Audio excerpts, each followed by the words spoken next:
오늘 말씀의 제목은 당신을 향한 하나님의 특별한 계획입니다. 오늘 말씀은 아직 예수를 믿는 결심을 하지 못한 분들과 우리 성도님들을 위한 말씀입니다. 혹시 아직 예수를 믿는 결심, 마음을 분명하게 정하지 못한 분이 계시면 오늘 말씀을 가만히 잘 경청해 보시기 바랍니다.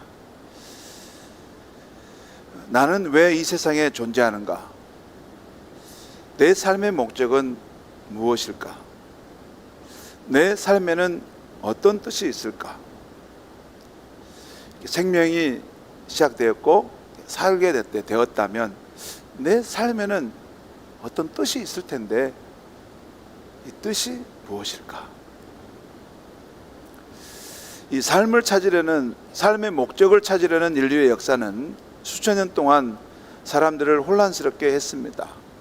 그 이유는 삶의 목적을 찾으려는 출발을 우리 자신에게서 시작했기 때문입니다. 우리는 다음과 같이 자기 중심적인 질문을 던지곤 합니다. 나는 무엇을 해야 하는가? 나의 목표, 나의 야망은 무엇인가? 미래를 위한 나의 꿈은 무엇인가? 이렇게 자기 중심적인 질문을 던지면서 삶의 목적, 의미를 찾으려고 합니다. 하지만 우리 자신에게 초점을 맞춘다면 결코 삶의 목적, 삶의 의미를 찾을 수 없습니다. 물론 내 관점에서 삶의 목적, 삶의 이유를 주장할 수 있겠지만 우리는 우리 자신을 창조하지 않았기에 우리가 무엇을 위해 창조되었는지 알 길이 없는 것입니다. 우리 부부가 둘째 아이를 가진 이유가 있습니다. 첫째 딸을 낳아서 기르다가 제 아내가 둘째를 가져야 한다는 것이에요. 왜 그러냐고 했더니 첫째가 혼자해서 너무 외로운 것 같다는 것입니다. 친구처럼 함께할 동생이 있어야 한다는 것입니다. 그래서 둘째를 낳았습니다. 우리 부부에게 둘째의 존재 이유는 첫째 딸과 함께할 가족이 되기 위해서였습니다. 지금도 둘째 딸은 자신만의 삶의 이유를 갖고 있겠지만 아무튼 그가 태어나기 전에 부모가 의도했던 삶의 목적은 첫째 딸과 가족이 되는 것이었습니다. 이처럼 우리 스스로에게 초점을 맞추어 물으면 근원적인 삶의 목적을 찾을 수 없습니다. 하나님의 말씀인 로마서 11장 36절은 만물이 주에게서 나오고 주로 말미암고 주에게로 돌아갑니다 라고 증언합니다. 그러니까 이 세상에 있는 모든 것이 하나님께로부터 나왔고 그 기원이 하나님이라는 것입니다. 그리고 하나님으로 말미암고 그 결론이 하나님께로 돌아간다는 것이죠. 그렇기 때문에 인생의 목적을 찾기 위해서는 나를 지으신 하나님께 돌아가 내가 어떻게 시작되고 되었고 내 삶의 목적, 내 삶의 뜻이 무엇인지, 내 삶의 가치가 무엇인지 물어봐야 하는 것입니다. 여러분, 여기에 컵이 있죠. 이 컵이 스스로 생각하기를 나는 왜 존재할까? 나는 무엇을 위해서 이 땅에 있지? 이 컵이 아무리 스스로 생각해도 답을 찾지 못합니다. 이 컵의 존재 이유는 이 컵이 존재하기 전에 이 만든 사람의 마음속에 있었습니다. 너는 이 물컵이 돼서 목마른 사람들에게 요긴한 그릇이 되라 해서 여기에 있는 것입니다. 이 컵이 자기 안에 깊이 침잠해서 내 삶의 이유와 목적이 무엇일까? 내 삶에는 어떤 뜻이 있을까? 아무리 공부하고 살펴도 한계 안에 있는 것입니다. 이 컵을 만든 사람이 그 목적을 알고 있는 것입니다. 우리 인생도 마찬가지입니다. 내 삶에는 무슨 뜻이 있을까? 나를 지으신 하나님께 나아가서 그분이 내 삶을 무엇을 위해 만들었는지 물어봐야 하는 것입니다. 삶의 목적과 관련해서 또 한 가지 살펴보려고 합니다. 사람이 세상을 살아가려면 내 삶을 이끌어가는 원동력이 있어야 하는데요, 이 원동력을 다른 말로 하면 삶의 목표라 할 수 있습니다. 예를 들어 농부는 가을에 수확한다는 목표, 상인은 물건을 팔아 돈을 번다는 목표를, 부모는 자녀가 좋은 대학을 가고 좋은 직장을 취업할 것이라는 목표가 있을 때 열심히 살아갑니다. 청년들도 좋은 회사에 취업하겠다는 삶의 목표가 있을 때 열심히 살아갑니다. 이 삶의 목표를 성취하려는 원동력 때문에 모든 자질구레한 일들을 하고 힘든 과정도 참아냅니다. 여러분, 농부가 왜 그 무더운 그 여름 떼약볕에 나가서 김을 메고 그 물을 대려고 하고 그 땀을 흘리며 그 수고를 합니까? 삶의 목표가 있잖아요. 가을에 추수한다는 삶의 목표가 있어요. 상인이 그 자기 마음에 불편한 손님이 왔는데, 참 이 성격이 괴팍한 손님이 왔는데, 끝까지 상냥하고 이렇게 그 사람의 마음을 이렇게 풀어서 이렇게 하려고 하는 이유가 뭡니까? 물건을 팔아서 돈을 벌려는 목적이 있죠. 여러분, 교사가 왜 학생들을 이렇게 가르치고 그렇게 합니까? 특별히 청소년기에 있는 그 힘든 아이들을 끝까지 포기하지 않고 가르치는 이유가 무엇입니까? 목표가 있죠. 삶 목표. 잘 사랑으로 또 인격적으로 잘 가르치고 지도할 때 이 사회에 훌륭한 일꾼이 된다는 삶의 목표가 있어서 그렇게 하는 것입니다. 그런 목표가 있기 때문에 부모도 이 자질구레한 일들, 그 자식에게 그 기저귀를 갈고 그 말썽 푸는 그런 자녀를 끝까지 사랑으로 품어내면서 우리 자녀가 잘 될 것이라는 기대를 가지고, 목표를 가지고 그 과정을 참아내는 것이죠. 그리고 이 삶의 목표를 위해 노력해서 그 목표를 이뤘느냐 그렇지 못했느냐에 따라서 우리는 보통 다음 두 가지로 생각합니다. 하나는 그 삶의 목표를 이루지 못한 경우인데요, 지금까지 모든 활동이 헛되이 되어버렸다라고 여깁니다.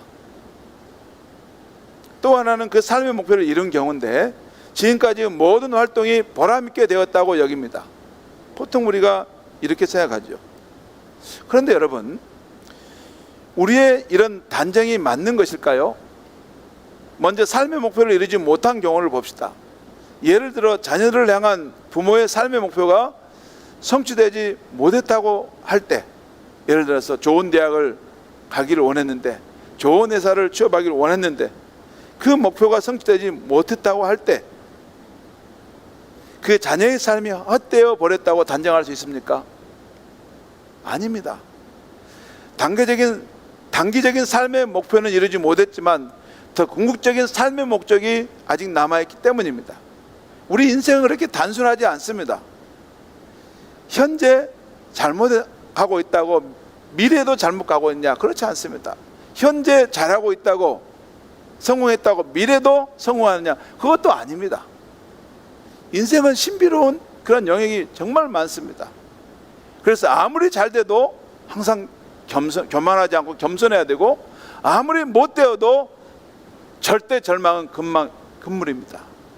인생은 하나님의 손 안에 놓일 때 언제든지 역전될 수 있는 삶인 것입니다. 아직은 남아있는 것입니다.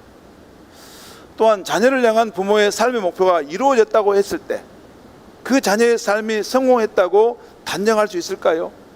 이것도 아직 확실히 말할 수 없습니다. 한 번은 한 성도님의 자녀가 열심히 공부해서 누구나 부러워하는 법조인이 되었다는 소식을 들었습니다. 그때 제 마음에 섬광처럼 이런 두 가지 생각이 들었습니다. 우선은 참 잘했다, 우리 모두의 기쁨이라는 생각입니다. 그런데 또 하나는 아직은 그 삶이 성공했다고 확실히 말할 수는 없다는 것입니다. 그 자녀가 단기적인 삶의 목표는 이루었지만 더 궁극적인 삶의 목적은 아직 남아있기 때문입니다. 사회적으로 인정받는 법조인이 되었지만 앞으로 어떤 법조인으로 살아갈 것인가는 남아있다는 것입니다. 제 마음은 이 시대 사회적 약자의 편에 서서 하나님의 정의와 공의를 세우는 진정한 법조인이 되기를 바란다는 것입니다. 거기까지 가야 되는 것이죠. 어쩌면 그곳이 진정한 삶의 목적을 이루는 순간인 것이죠. 제가 앞에서 우리의 삶을 이끌어가는 원동력이 있어야 사람이 산다고 했습니다. 원동력이라는 말은 이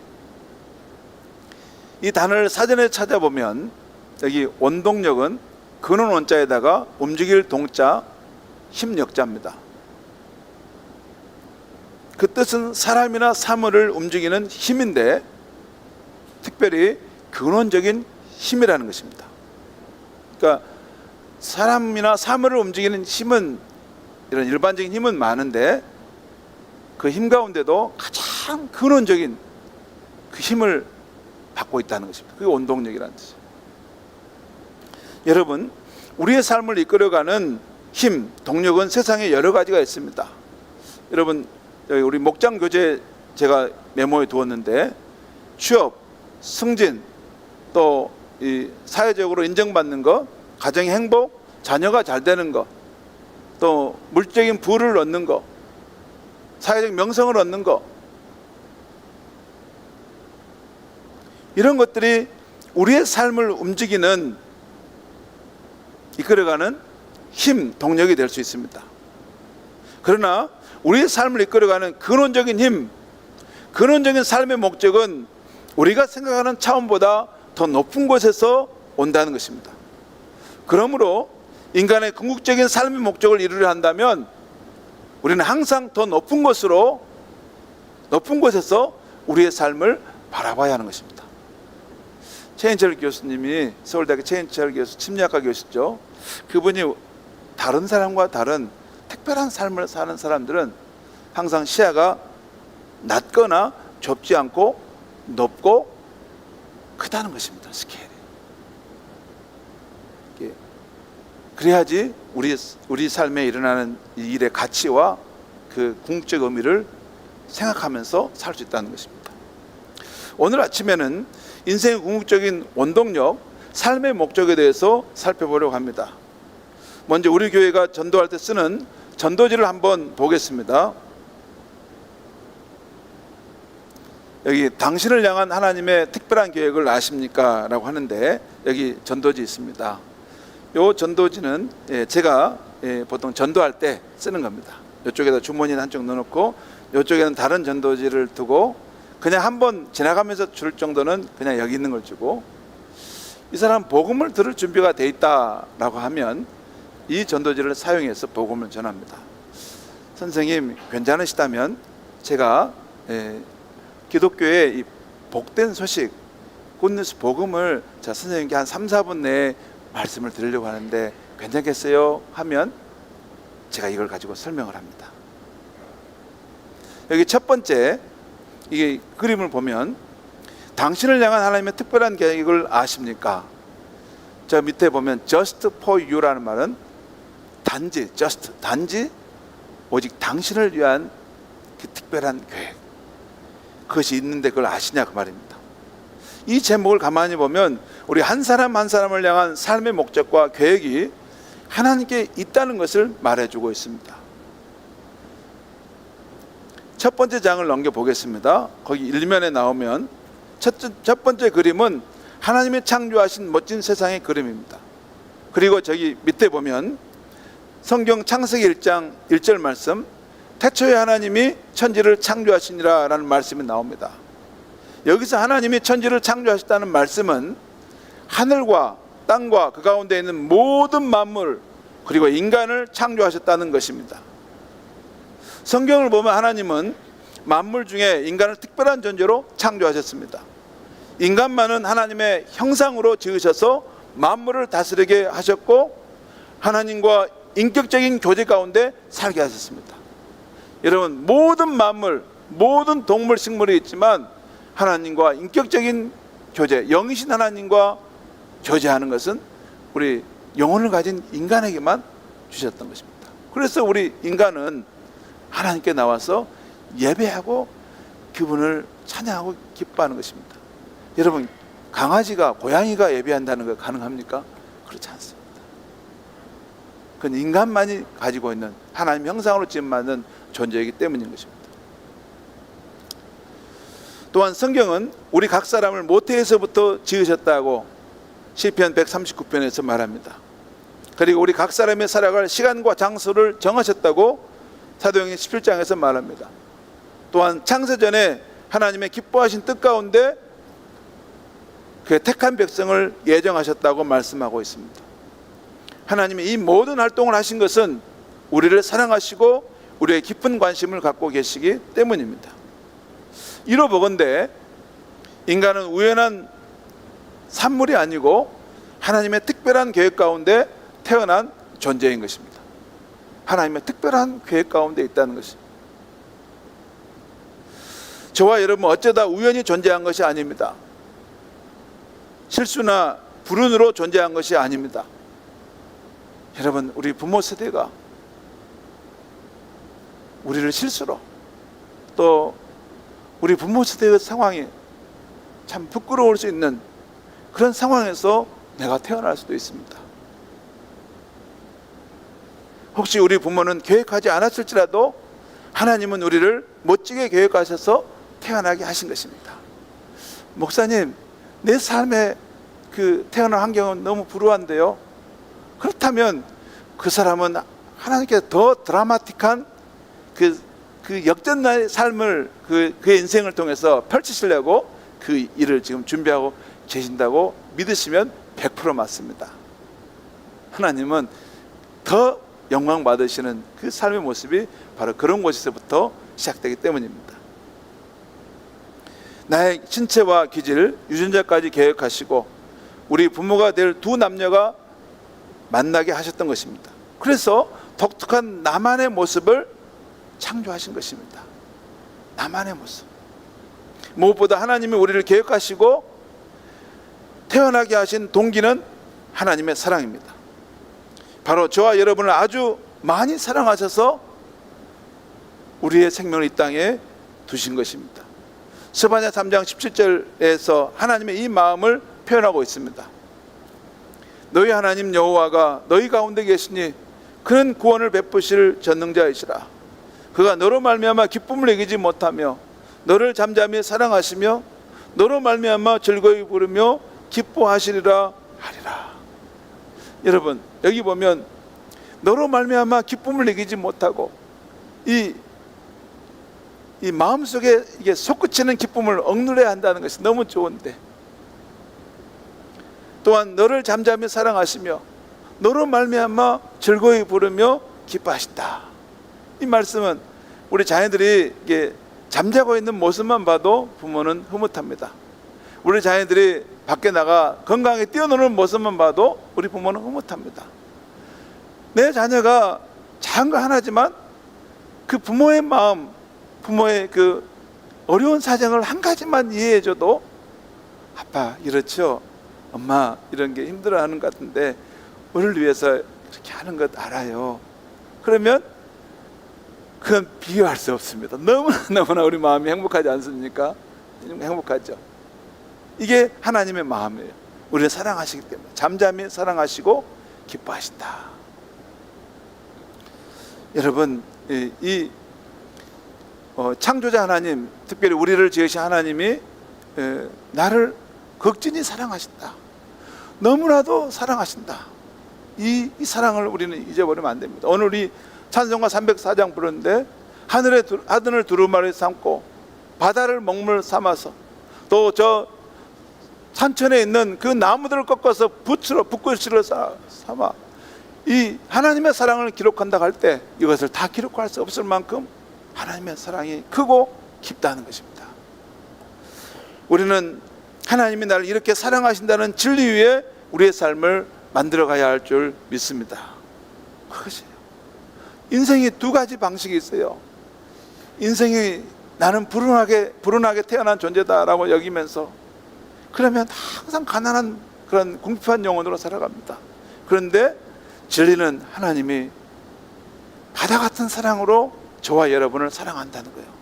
여러분, 우리 인간의 수준으로 하나님의 사랑을 생각하지 마세요. 하나님은 이 광대무변한 우주를 만드시고 이걸 운행하시는 분이십니다. 하나님은 우리가 다 그 깊이를 헤아릴 수 없을 만큼 그 오대양 깊은 바다를 창조하시고 그것을 헤아리시는 분이세요. 하나님의 사랑은 우리 인간의 그런 사랑으로는 헤아릴 수 없을 만큼 그 사랑은 깊고 그 넓고 큰 것입니다. 어떤 죄인이라도 그 하나님의 사랑 안에 들어가면 녹아져서 새로운 사람으로 변화될 수 있는 것이 기독교의 하나님의 사랑인 줄 믿습니다. 그 사랑 위에, 사랑이라는, 나를 사랑한다는 그 진리 위에 우리의 인생을 세워가야 한다는 것입니다. 그러면 우리를 향한 하나님의 특별한 계획은 무엇입니까? 여기 보면 또 보겠습니다. 그것은 우리가 풍성한 삶을 사는 것이고 죽지 않고 영원히 사는 것입니다. 요한복음 3장 16절에 말씀 나왔죠. 하나님이 세상을 이처럼 사랑하사 독생자를 주셨으니 이는 그를 믿는 자마다 멸망치 않고 영생을 얻게 하려 하심이라. 여기서 하나님이 세상을 이처럼 사랑하셨다는 말은 이토록까지, 이 정도까지, 이렇게까지 엄청나게 우리를 사랑하셨다라는 거죠. 그래서 그 독생자를 주셨다는 거예요. 독생자. 그래서 우리에게 영생을 얻게 하려 하신다. 그리고 요한복음 10장 10절에는 예수님의 말씀입니다. 내가 온 것은 양으로 생명을 얻게 하고 더 풍성히 얻게 하려는 것이다 라고 말씀합니다. 이것이 하나님이 원래 우리에게 주시고자 한, 그런데 왜 많은 사람들이 그와 같은 풍성한 삶과 영생을 누리지 못하는 것일까요? 그 이유는 죄 때문입니다. 로마서 3장 23절의 말씀대로 모든 사람이 죄를 범하였음에 하나님의 영광에 이르지 못하다니. 여러분, 하나님은 만물과 인간이 하나님의 영광을 위해 살도록 지으셨습니다. 그래서 모든 피조물들이 하나님의 영광을 위해 삽니다. 공중을 나는 새, 들에 핀 백합화, 수많은 아름다운 꽃들, 밤하늘을 수놓은 별들, 우리의 발밑에 무리지어 다니는 개미들까지도 모두 다 창조자 하나님의 영광을 드러내며 삽니다. 곧 하나님의 지혜, 그 능력, 그 아름다움, 그 선하심, 그 장엄하심을 드러내며 사는 것입니다. 여러분, 낙조, 이 서산에 해가 떨어질 때, 특별히 바닷가 끝에 그 붉게 물드는 해가 떨어져 갈 때 그 장엄한 모습은 하나님의 그 장엄한 그 성품을 잠깐 우리에게 보여주고 떨어지는 것입니다. 그런데 인간만은 창조자 하나님을 거부하고 자신이 주인 되어 자기 영광을 추구하고 하나님께 영광을 돌리지 않았습니다. 로마서 1장 21절을 보면 사람들이 하나님을 알 때 하나님께 영광을 돌리지 않고 감사하지 않으므로 그 생각이 허망해지고 그 마음이 어두워졌다는 것이, 그 생각이 허망해졌다는 것은 무엇을 생각하든지 그 생각이 무익한 생각이 됐다는 거예요. 그리고 그 마음이 어두워졌다는 것은 마치 불 꺼진 방처럼 세상에 그런 돈 버는 것에서는 머리가 바상할지 몰라도 우리의 삶의 근원이 되신, 생명의 근원이 되신 하나님에 대한 영적인 세계는 캄캄하게 불 꺼진 것처럼 아무것도 보이지 않는다는 것입니다. 그래서 하나님을 떠나 죄 가운데 살게 되었다라고 로마서 1장 그 18절 이하에 보면 인간이 하나님을 떠날 때 어떤 죄에 가까운 타락해 가는 걸 보여줍니다. 바로 여기서부터 우리 인생의 꼬였을 뿐만 아니라 생명의 근원인 하나님을 떠났기에 무엇을 해도 그 마음이 공허하고 우울하고 죽어가게 되는 마음이 되는 것입니다. 무엇을 해도. 여러분, 그 마음은 영신 하나님께서 오셔서 그 마음, 사랑이 하나님께서 오셔서 그 마음을 채워줘야만이 만족할 수 있는 마음인데 그 하나님이 없기 때문에 마약을 하고 성적인 쾌락을 추구하고 일탈적인 삶을 추구하지만 그 무엇을 한다 할지라도 그 마음의 허무함과 허전함은 배울 수가 없는 것입니다. 아무리 세상에서 야망을 가지고 꿈을 가지고 살아간다 할지라도 삶은 불안하고 두렵고 그 마음에 채워지지 않는 공허함이 그 네온사원의 불이 꺼지고 혼자 방으로 들어갈 때는 그 공허한 마음, 허전한 마음이 그 마음에 밀려온다는 것입니다. 마치 생명의 땅에서 뿌리 뽑힌 나무처럼 말입니다. 뿌리 뽑힌 나무. 뿌리 뽑힌 나무는 살아있는 것 같지만 죽어가고 있는, 서서히 메마르고 죽어가고 있는 상황 속에 있는 것이죠. 그런데 이런 삶을 해결하기 위해서 2000년 전 유대 땅에 예수께서 오셨습니다. 우리 인류가 지은 하나님을 거역한 죄를 십자가에 담당하여 죽으셨고 장사된 지 3일 만에 부활하셨습니다. 그래서 이제 우리 인류가 하나님과 화해하고 원래 하나님이 계획하셨던 풍성한 삶과 영생을 얻는 길을 활짝 여셨던 것입니다. 예수님의 십자가의 죽으심과 부활하심은 우리 인생이 하나님과 화해하고 하나님께 나아가서 그 풍성한 생명을 얻는 길을 활짝 여셨던 것입니다. 이제는 누구든지 예수님을 나를 위해 십자가에 죽으시고 다시 살아나셔서 나의 구주가 되심을 받아들이게 되면 그 사람은 하나님과 화해하게 되고 원래 하나님이 계획하셨던 풍성한 삶과 영생을 얻게 되는 것입니다. 그것이 성경을 관통하고 있는 기독교의 진리입니다. 구원자, 하나님 보내신 구원자 그 예수 그리스도가 십자가에서 내가 하나님을 무시하고 살았던 그 죄를 담당하여 죽으셨고 나를 의롭게 하시기 위해서 다시 살아나셨다. 그분은 나의 구원자다. 그걸 믿는 자에게 하나님이 약속하신 그 풍성한 삶, 영원한 삶이 주어진다는 것입니다. 그리고 이렇게 구원받은 사람들은 이제 더 이상 목적 없는 삶을 살지 않고 인간의 궁극적인 삶의 목적을 알게 되어서 하나님의 영광을 위해 살게 되는 것입니다. 성도 여러분, 바로 이 순간 하나님은 우리의 남은 삶이 하나님이 우리를 만드신 목적을 성취하고 하나님의 영광을 위해 살도록 우리를 부르고 계십니다. 바로 그 삶이 우리를 추구해야 할 풍성한 삶이고 영원히 사는 생명의 삶입니다. 그리고 풍성한 삶을 시작하려면 우리는 먼저 하나님이 예수 그리스도 안에서 행하신 일들을 믿고 마음에 받아들이면 되는 것입니다. 요한복음 1장 12절 말씀입니다. 영접하는 자, 곧 그 이름을 믿는 자들에게는 하나님의 자녀가 되는 권세를 주셨으니 예수를 영접하는 자, 그 예수의 이름을 믿는 자들에게는 하나님의 자녀가 되는 권세, 특권을 주신다는 것입니다. 이것이 하나님의 약속입니다. 성도 여러분, 이 하나님의 제안을 받아들이시겠습니까? 아직 예수를 나의 구원자로 받아들이는 결심을 하지 못하시는 분들에게 그런 분이 있을 수 있어요. 교회는 나오지만 아직 예수 그리스도를 나의 구주로 받아들이기로 결심하지 못할 수가 있습니다. 그런 분들에게 한 번 더 말씀드립니다.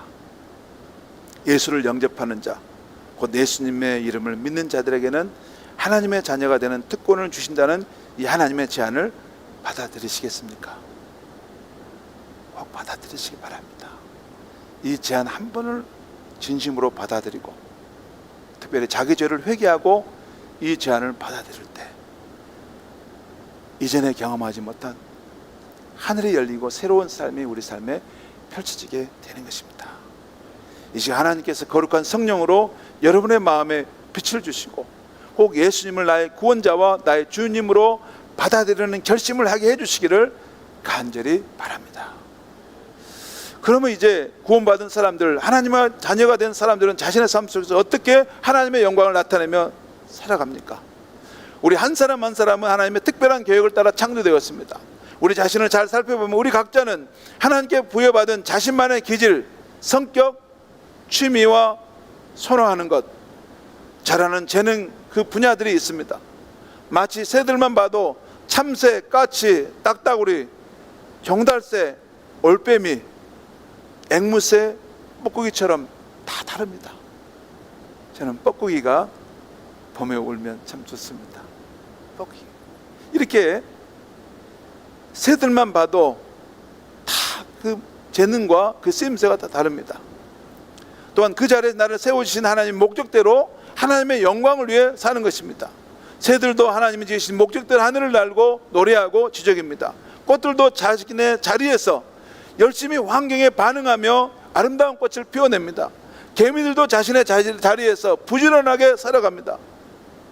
한 번 한 여자 성도님께 이렇게 물어본 적이 있습니다. 성도님은 무슨 일을 하면서 살면 사는 것이 진짜 행복하십니까? 무슨 일을 하면서 살면 사는 것이 진짜 행복하시겠습니까? 잠시 생각해 보시더니 남을 위해, 사회를 위해 뭔가 봉사를 하며 자신의 생업도 되는 일을 하면 좋겠습니다 하는 것이에요. 바로 그것입니다. 구원받은 우리들은 우리를 지으시고 우리를 세워주신 하나님의 목적대로 자신의 삶의 자리에서 작은 것이라도 하나님을 위하여 살면 되는 것입니다. 그런 삶이 바로 하나님께 영광 돌리는 삶인 것입니다. 지난주 수요일에 국회 대정부 질문에서 시각장애인 피아니스트인 김혜지 의원이 나와 질의하는 것을 보았는데요, 법무부 장관에게는 장애인 인권의 사각지대를 밝히면서 우리 사회의 약자인 장애인의 인권에 각별한 신경을 써달라고 당부하고, 또 국무총리에게는 장애인을 위한 예산을 복지 차원만이 아니라 장애인의 자립을 위한 예산으로도 많이 확충해달라고 당부하는 것을 보았습니다. 그런데 안내견 조이와 함께 나와서 참 애절 바르고 그러면서 당차게 우리 사회에 소외된 약자들의 인권과 어려움을 대변하는 것을 보았습니다. 모처럼 우리 국회가 화기애애하게 하나가 되었고, 마지막 시간에 그가 한 코이라는 물고기 연설은 감동을 주었습니다.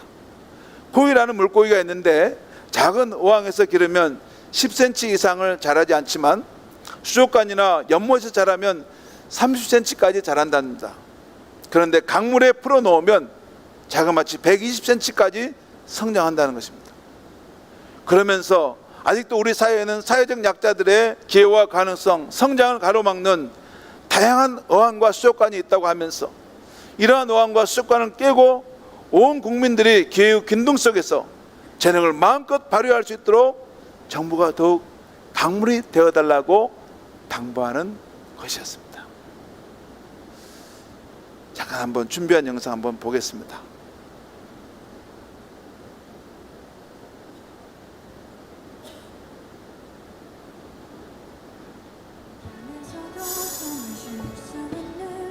저는 장애인 당사자이자 사회적 약자를 대변하는 비례대표 의원으로서 대정부 질문을 하고자 합니다. 법무부 장관님 발언대로 나와주실 수 있을까요? 의원님, 한동훈 법무부 장관 나와 있습니다. 우리나라에 장애인 학대 사건이 얼마나 많은지, 예산 확대가 절실하다는 것. 코이라는 물고기가 있습니다. 작은 어항 속에서는 10cm를 넘지 않지만 강물에서는 1m가 넘게 자라나는 그런 고기입니다. 정부가 더욱 적극적으로 강물이 되어주시기를 기대하면서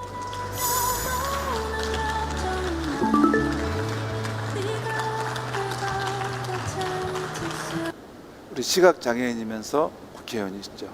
그런데 이게 자기 정견 발표를 하는데 눈에 안 보이니까 이렇게 점자를 이렇게 만지면서 계속 읽어가는 장면이 나오잖아요. 그런데 이 김혜지 의원은 크리스찬입니다. 하나님을 믿는 그런 자녀죠. 그의 현재 안내견이 세 번째인데요. 세 번째. 이게 안내견이 오래 못 사니까 자꾸 바꾸는 상황인데, 첫 번째 이름은 창조입니다. 두 번째 안내견의 이름은 찬미, 하나님을 찬미한다. 세 번째 지금의 안내견은 조이, 기쁨이라는 거예요. 성령의 열매 가운데 이 기쁨, 조이라는 거예요. 모두가 기독교 정신을 담은 이름입니다. 그 안내견들의 이름을 붙인 그녀의 마음을 생각해 보면서 그분이 어떻게 자신을 구원해 주신 하나님의 은혜를 깊이 감사하고 하나님의 영광을 위하여 살려 했는지를 느낄 수 있었습니다. 찬미하면서 기쁨 가운데 살았으면 하는 그런 마음이죠. 성도 여러분, 우리 각자가 받은 재능이 다 다릅니다. 우리가 서 있는 자리는 다 다릅니다. 우리는 상인, 직장인, 건축인, 식당 주인, 공무원, 경찰, 교사, 음악인, 학생, 요양보호사, 간호사, 가정주부까지 다 다릅니다. 그러나 우리 모두는 하나님께로부터 한 번뿐인 생명을 받았고 번뿐인 생명을 이걸 받았어요. 그리고 예수 그리스도의 고귀한 십자가 희생으로 영원히 죽지 않을, 영원히 죽을 운명, 지옥 갈 운명에서 구원함을 받은 것입니다. 이건 실제입니다. 여러분, 우리의 주어진 삶은 이제 이 세상에 퍼져나가 각자의 삶의 자리에서 하나님의 영광을 드러내며 살아야 하겠습니다. 마치 민들레 꽃, 그 홀씨가 바람이 불면 흩어져 날아가듯이 어느 곳에나 뿌려져 새로운 싹을 피우듯이 하나님이 우리를 흩으신 그 삶의 자리에 나가서 그곳에서 하나님이 내게 주신 재능과 은사를 사용하여 하나님의 영광을 나타내는 삶을 살아야 할 줄 믿습니다. 기도하겠습니다. 하나님 아버지, 하나님 아버지, 우리를 향한 하나님의 특별한 계획이 있다는 것, 그 계획은 예수 그리스도 안에서의 풍성한 삶을 사는 것이고 죽지 않고 영원한 생명을 누리는 것임을 일깨워 주셔서 감사합니다. 또한 영광의 하나님께 우리가 참여하여 그 영광을 누리고 하나님의 영광을 드러내는 삶을 살도록 우리를 불러주셨음을 인하여 감사합니다. 하나님 아버지, 혹시 오늘 이 자리에 예수를 나의 구원자로 믿는 결심을 하지 못한 성도가 있다면 성령님 역사하셔서 하나님 보내신 그 예수 그리스도, 그 생명의 구주를 자기의 인생의 주로 믿고 받아들이게 하여 주시옵소서. 그래서 하나님과의 화해가 일어나고 하나님이 약속하신 그 풍성한 삶, 영생의 삶이 그의 인생 가운데 펼쳐지게 하여 주시옵소서. 또한 우리 먼저 믿은 우리 크리스찬들 어디에 살든지 그 자리에서 우리를 세우신 하나님의 그 목적을 따라 하나님을 영화롭게 하는 삶을 살게 하여 주시옵소서. 예수님의 이름으로 기도하옵나이다. 아멘.